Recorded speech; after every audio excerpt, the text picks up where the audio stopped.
Estamos de volta com o informativo jornalístico do Brasil e do mundo. Olá pessoal, sejam bem-vindos ao canal Memória de um Passado Oficial. O canal comigo de Jean Arruda, que vai trazer informações para vocês do Brasil e do mundo.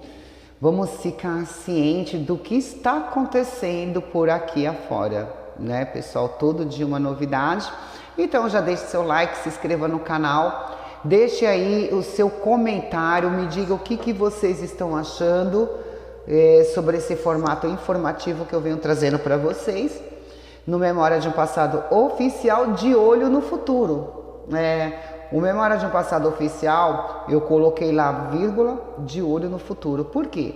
Porque eu percebi que o futuro da gente depende das informações de hoje. Então eu vou estar passando sempre informações para vocês aqui.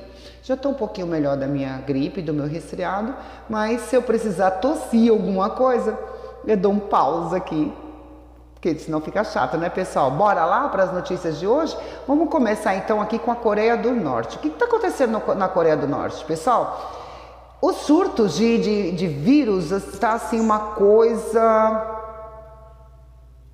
incontrolável. Como assim, Dijan? Parece que toda semana tem um vírus novo, tem uma situação nova, algo novo acontece. E eu vou trazer para vocês essa informação.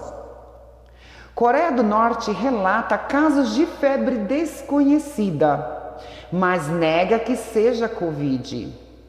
A mídia estatal da Coreia do Norte disse nesta quinta-feira que um surto de febre de origem desconhecida surgiu em uma região na fronteira com a China, mas não foi o novo coronavírus, sobre o qual o país declarou vitória esse mês.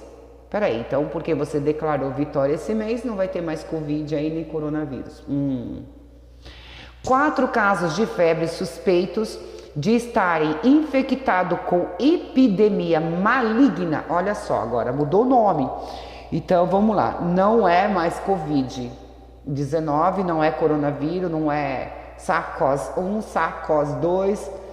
Agora o nome é suspeito de estar infectados com epidemia maligna. Foram relatados nas províncias de Ryanggang, perto da fronteira com a China, na terça-feira, levando as autoridades a bloquear imediatamente a área e mobilizar equipes médicas, disse a agência de notícia oficial KCNA.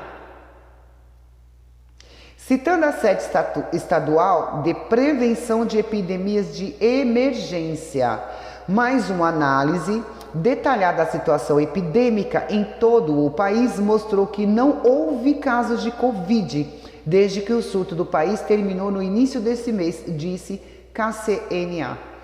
Ainda assim, as autoridades enviaram especialistas em epidemiologia, virologia e testes para a área para investigar a causa dos casos de febre, ao mesmo tempo em que impõe medidas para impedir sua propagação, disse as autoridades.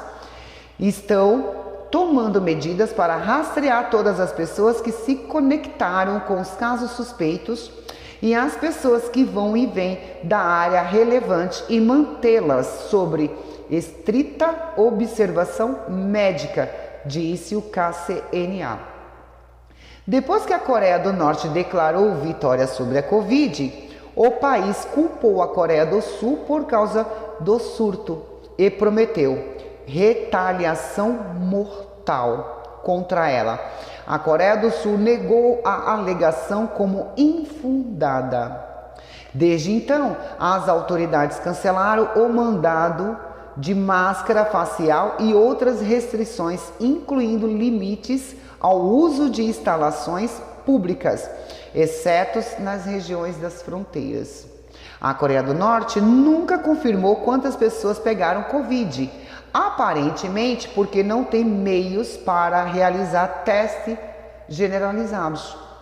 Em vez disso, relatou números diários de pacientes com febre, uma contagem que subiu para cerca de 4,77 milhões, mas disse que não registrou novos casos desde 29 de julho.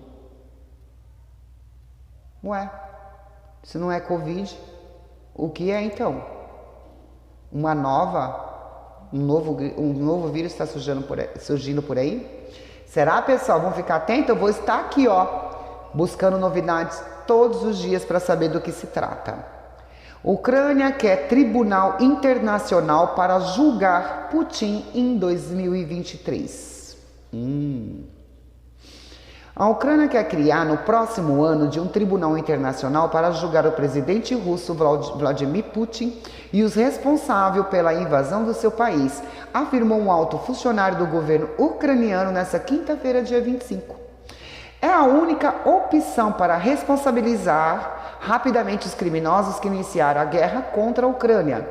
A melhor, a mais rápida e a mais eficaz, disse Andriy Siminov, vice-chefe da administração presidencial ucraniana, em entrevista à agência de notícias France Presse. A Rússia lançou a invasão na Ucrânia em 24 de fevereiro, causando dezenas de milhares de mortes, milhões de refugiados e deslocamento em um nível de destruição em massa. Esse tribunal internacional especial será responsável por julgar o crime de agressão cometido por Moscou contra a Ucrânia, uma vez que o Tribunal Penal Internacional TPI não é competente para esse tipo de acusação. Essa corte julga casos como os de genocídio, crime contra a humanidade e crime de guerras. O crime de agressão é semelhante à noção de crime contra a paz, usada no julgamento de Nuremberg, em Tóquio, no final da Segunda Guerra Mundial. Mas como nem Rússia nem Ucrânia ratificaram o Estatuto de Roma, que estabeleceu este crime em 2010, o TPI não pode agir. Jurista de formação, Smirnov garante que teve a ideia deste tribunal especial desde 25 de fevereiro, um dia após o início da invasão. A ideia é que este tribunal julgue os líderes políticos com o presidente Vladimir Putin à frente e os comandantes militares russos que lançaram a guerra, disse ele. A Ucrânia está ciente de que os autores em questão estarão ausentes do julgamento, mas o tribunal terá que existir para chamar de criminoso um criminoso e que não possa se deslocar pelo mundo civilizado, disse Smirnov. Um tribunal com autoridade.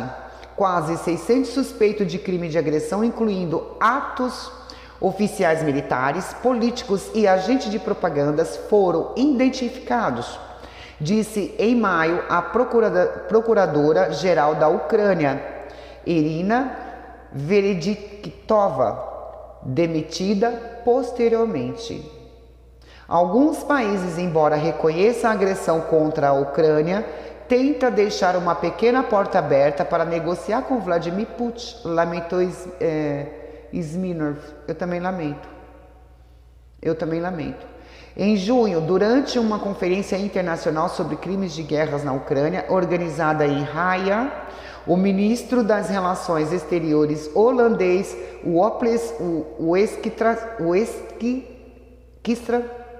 que nome difícil, né? Para que põe nome tão difícil assim? Considerou que a criação desse tribunal era um ponto muito válido. Pessoal, vamos ver como que vai ficar a situação, né? Como será que vai ficar? Agora vamos para Nicarágua. As ações do governo Ortega contra igrejas católicas no país. Isso é bíblico.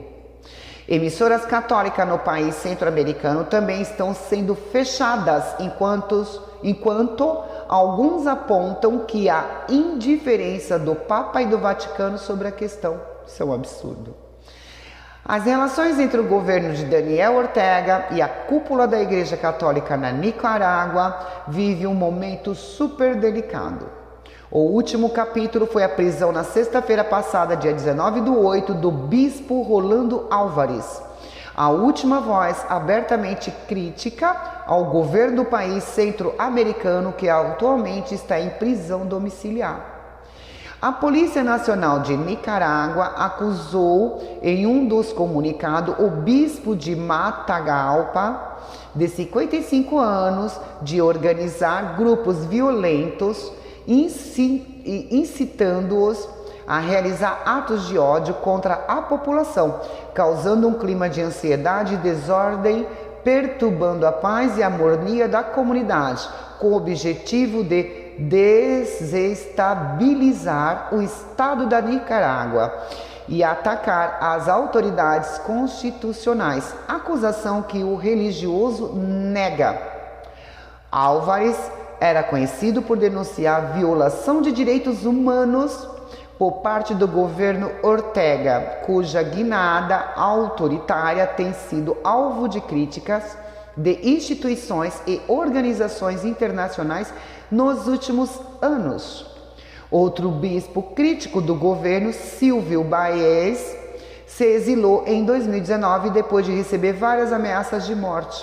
A BBC News no Mundo, o serviço em espanhol da BBC, tentou obter a opinião do governo nicaragüense, mas não obteve nenhuma resposta.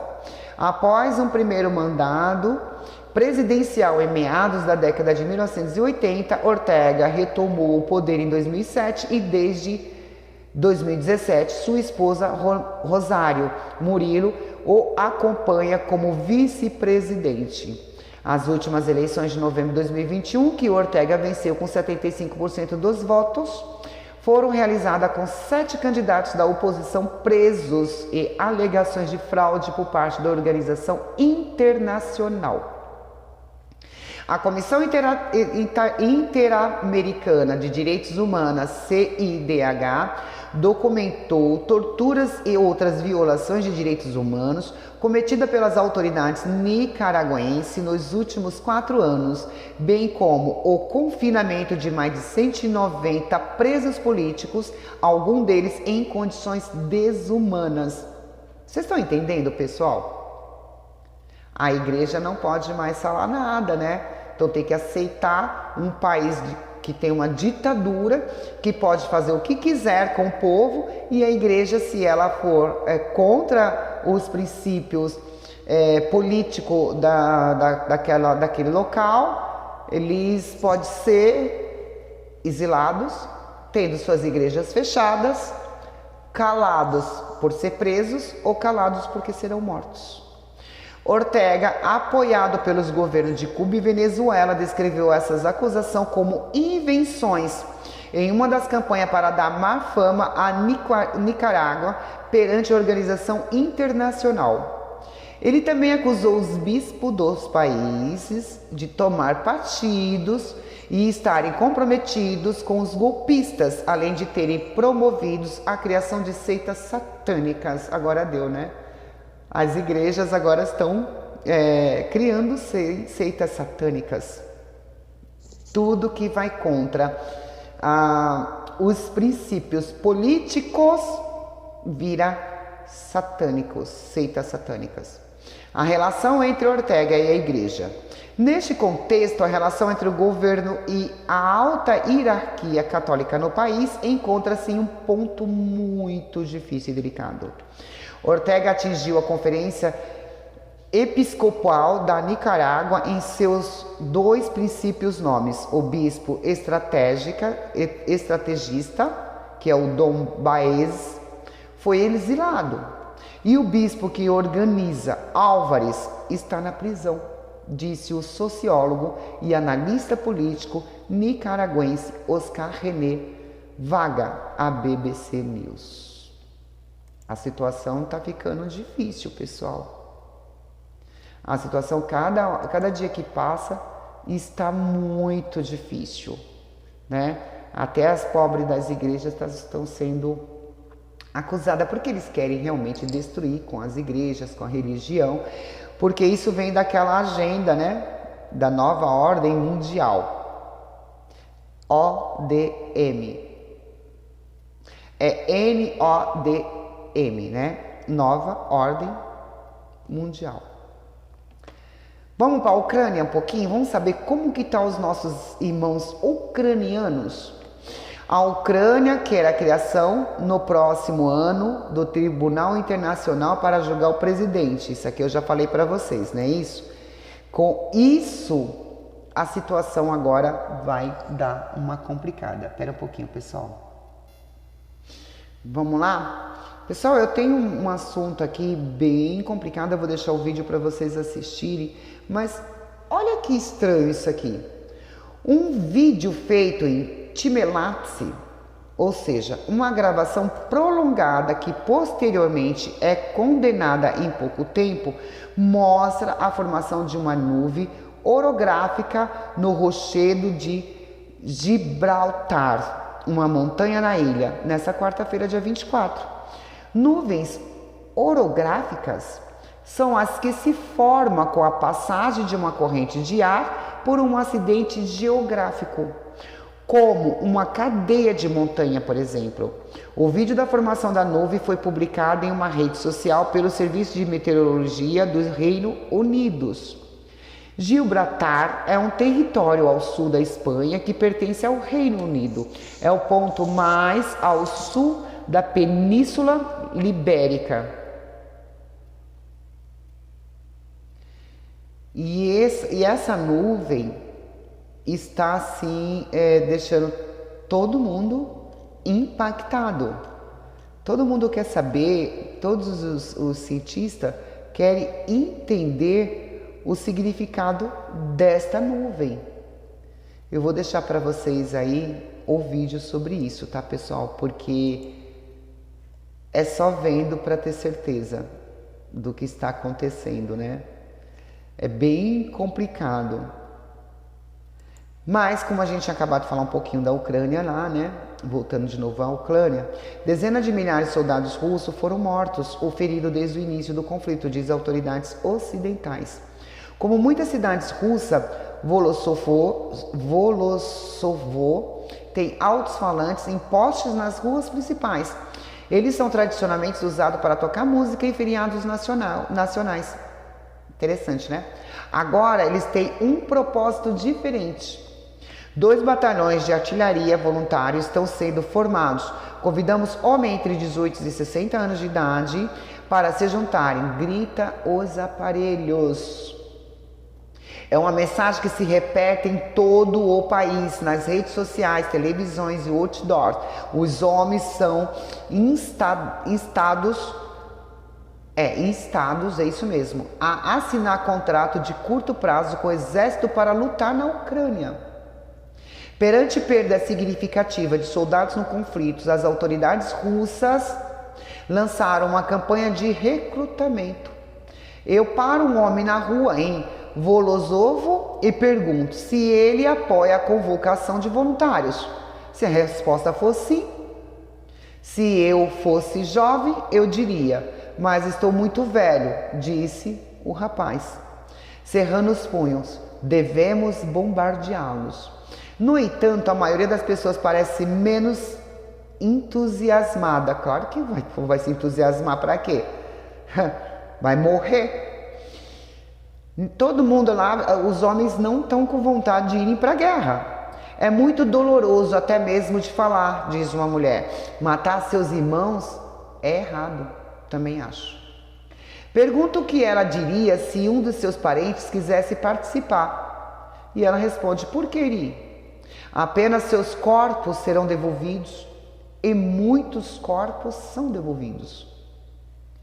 A Rússia está em desespero, pessoal. Quer dizer, ela começou uma guerra no qual ela não tem condições nenhuma de continuar, né? Ela achou que a Ucrânia e que Kelvin era, como posso dizer assim, não teria força para lutar. Enganado, né, Putin?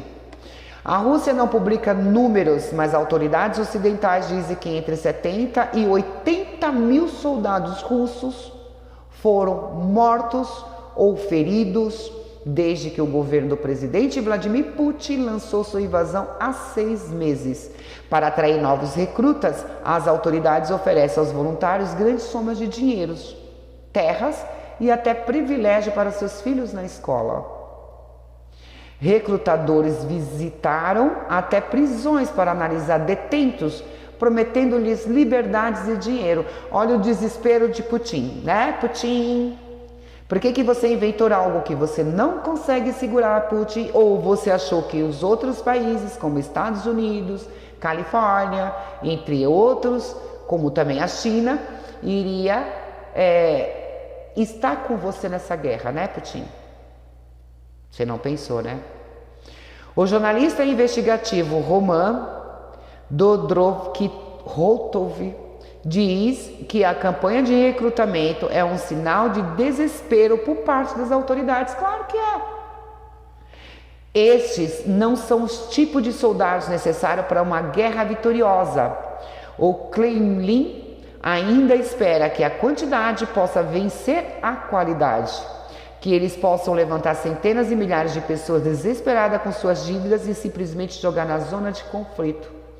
Apesar de enorme quantia de dinheiro oferecida aos potenciais recrutas, até 30 mil por mês em alguns casos, Dobrokotov diz que a realidade é bem diferente. Lógico que é, pessoal. Só idiota aceita isso aqui. As pessoas não receberam esse dinheiro e não vão receber. Eles estão voltando à Ucrânia agora e estão dizendo a nós jornalistas como foram enganados, e vai continuar sendo. Você acha que o Putin está se preocupando com o povo dele? Ele quer mais que o povo morra.